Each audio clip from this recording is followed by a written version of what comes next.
Welcome, everyone, to Pleasure Science, a podcast dedicated to helping you feel healthier and empowered in your sexuality. My name is Nadège. I am a sex scholar who graduated from UC Berkeley. And let me tell you a little bit about who you're going to be learning from today and for the rest of this really juicy, sexy podcast.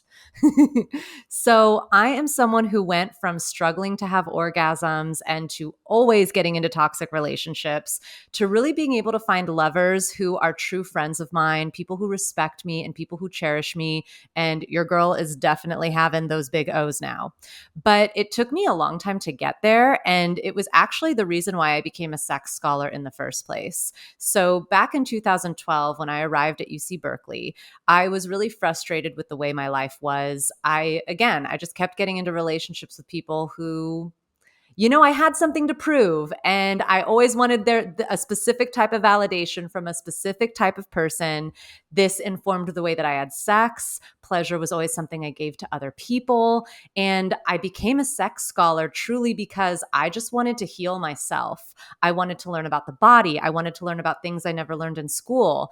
I did not have very good sex education. I went to a Catholic high school. I was taught by nuns. So sex ed was not a thing.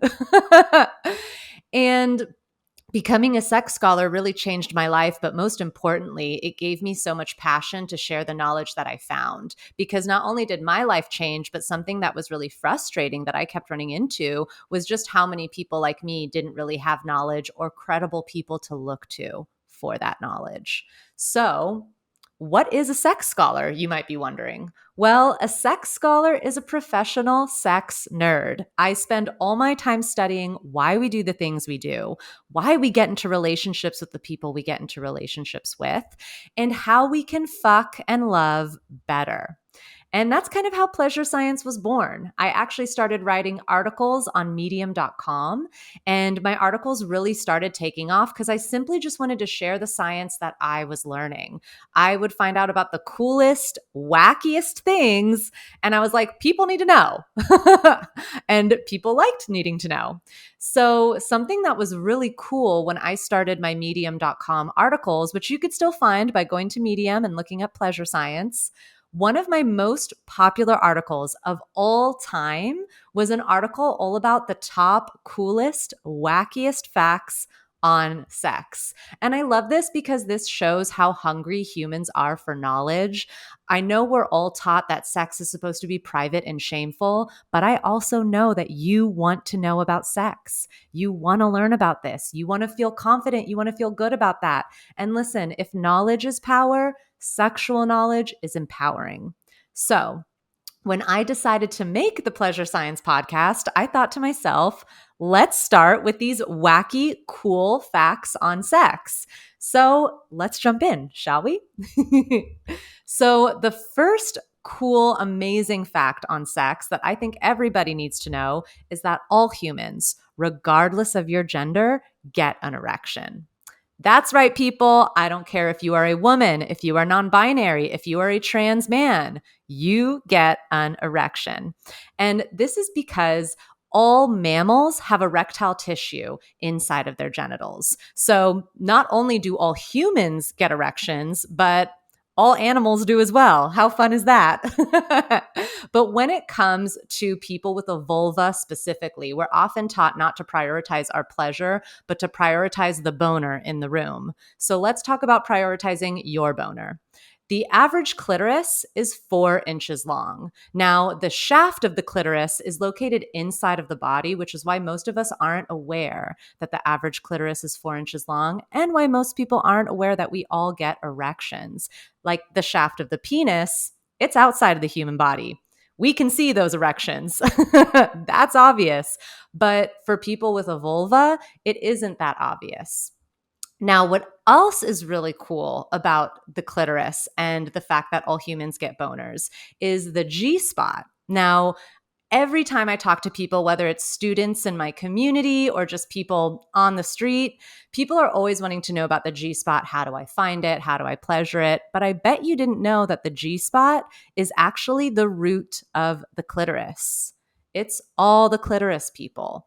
And again, this is because the clitoris on average is 4 inches long, and the shaft of it and most of its muscles and structure are located inside of the body. So whether you're someone who's looking to prioritize a boner in the bedroom and you're forgetting about your boner, or you're trying to find the G spot, hint, hint, just play with the clitoris. This is one of the coolest facts that I love to teach about because I just find it so empowering. And speaking of erections, I have a little bonus fun fact.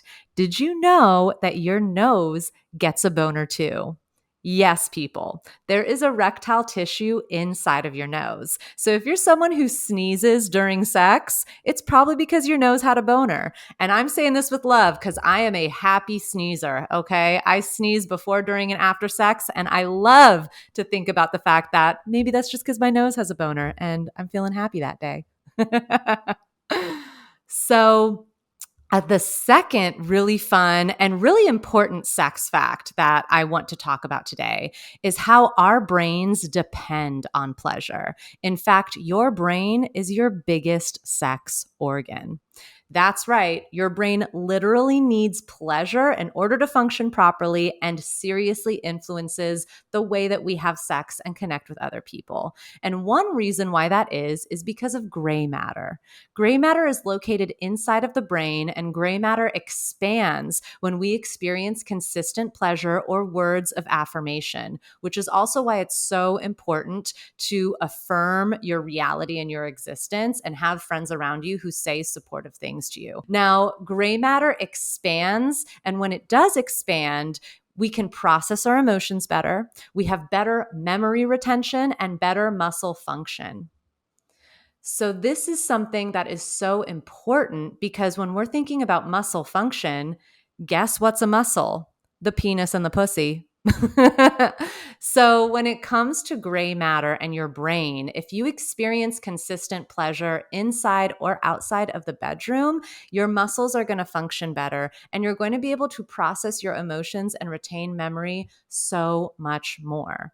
Now, that's not all when it comes to your brains on pleasure. What's also really important about our brain is thinking of your neural pathways. So, neural pathways are the pathways that how your brain basically sends messages to your body. Okay. Now, when you experience pain or pleasure, those messages of pain and pleasure, they travel through very similar neural pathways. What this means is if you're someone who numbs emotional pain, which, listen, you're not alone. I have done this. I don't think I know a single human who hasn't done this. We don't want to feel loneliness. We numb the pain. We don't want to feel sadness. We numb the pain. Now, here's the thing. If you are consistently numbing your emotional pain, you're also going to be numbing your pleasure. This is because pain and pleasure travel through these similar neural pathways in the brain. So if you numb one, you're numbing the other. But what's really cool is if you start learning how to process your emotions, sit with them, even naming them, you're instantly already giving your brain a higher capacity to receive and give pleasure. So listen, go to therapy, y'all. All right. That's go to therapy, take care of that beautiful brain of yours, and you'll have better sex. Now, fun and wacky and sexy fact number 3, sperm has a sense of smell.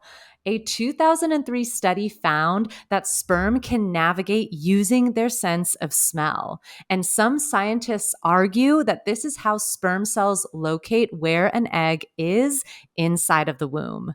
And that's not all. Apparently, sperm cells are attracted to the scent of lily flowers. So, I don't know if that means you want to go out and get like a lily flower perfume or cologne or what, but listen, sperms like it. I think it's funny. Number 4 of our cool, wacky sex facts is that throat orgasms are definitely real. And this is because of something called the vagus nerve. So, the vagus nerve is a part of your parasympathetic nervous system. And I probably just threw a lot of science at you, right? What is the vagus nerve? What is the parasympathetic nervous system? So, just really quickly, your body has two states of being: fight or flight mode, or rest and digest mode. Fight or flight mode is when your sympathetic nervous system is activated, which can happen a lot during sex because how nerve wracking is it to be naked in front of your crush? How nerve wracking is it to be with your spouse of 15 years, but your body's changing? What do you do? Do you want to be naked in front of them? And that's just the tip of the iceberg, right? It's super normal for your sympathetic nervous system to activate. But your parasympathetic nervous system is the rest and digest mode. This is when you're calm, cool, and collected. And that is when your vagus nerve can carry messages all over your body, which is so important because your vagus nerve has connections from the throat to the groin. And this is how throat orgasms can happen. When we're able to start soothing our nervous system and getting calmer, we can receive more pleasure, and the vagus nerve can travel from the groin to the throat and be like, hey, boo, it's time to come. You're having a good time with that throat sex you're doing. Let's have some fun. Now, what's really cool is a 2016 study literally found that throat orgasms can happen and that you can even achieve an orgasm by singing. So, sing in the shower if you're single, and have some fun oral sex if you have a lover. And now for sexy fact number 5. Spanking during sex can actually reduce pain.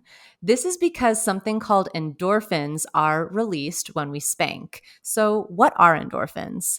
Endorphins are the chemicals that the nervous system produces to cope with stress or pain. They're actually a natural chemical that reduces pain and creates a sense of euphoria. And spanking can release endorphins. So I'm someone who actually had pelvic pain, and I wish I had known about this so much sooner. But spanking during sex can actually reduce pain, make you more present, make you more grounded. It can even center you in your body. It's so helpful. And of course, it's hot as fuck. If you're into that, it's also completely okay if you're not. But spanking during sex can actually reduce pain. Who knew? So, these are just some of many facts that are important and amazing and empowering, or maybe they're just silly. How many of you were laughing about the nose boners? But it's so important that we stay educated when it comes to sex, especially as adults. There's just no reason not to anymore. Sex is so healthy. Masturbation can increase your lifespan. And again, there are just so many more fun and wacky sex facts we could jump into, but I'll save that for some later episodes. That's it for this week's episode of Pleasure Science. Please join us next week when we will be talking to Vi Johnson, who is the owner and curator of the Carter Johnson Library. And in case you haven't heard of this library, this is the biggest library on sex, history, BDSM, and LGBTQ relationships in the world. So I cannot wait for you to hear this conversation because Vi Johnson is an absolute character and such a wealth of knowledge. In the meantime, you can follow me on Instagram and TikTok at Pleasure Science. And please remember to subscribe to this podcast wherever you listen and leave a rating or a review. This really helps us reach more listeners, but most importantly, it also helps show how people are really interested in learning more about sex education. Now, you can also watch these episodes on the Pleasure Science YouTube channel, and I highly recommend you do because I'm wearing an incredible top right now with some incredible underboob, and I didn't just do this for my health, okay? And finally, don't forget to check out the Pleasure Science courses. You could go to pleasurescience.com to check those out. We have a bunch of different courses available where I teach you my signature framework that helps you trust, love, and learn sex using your natural strengths. And listeners of this podcast get 10% off of all our courses using the code Pleasure Science Pod. Thank you so much for joining us this week. Just a quick reminder for you to experience pleasure in the next 24 hours, okay? I don't know what you're doing today, but I want you to go out there and tell your crush you think that they're cute. Go out and get some sun. Do something pleasurable and yummy for yourself. You deserve it, and have a beautiful day. I'll see you in the next episode. This podcast is a Pleasure Science production, hosted by me, Nadège, your resident sex scholar. The Pleasure Science podcast is produced by Laura Moore and edited by Camille Furman-Callot. Our music is by Octasound and is licensed under the Pixabay Content License.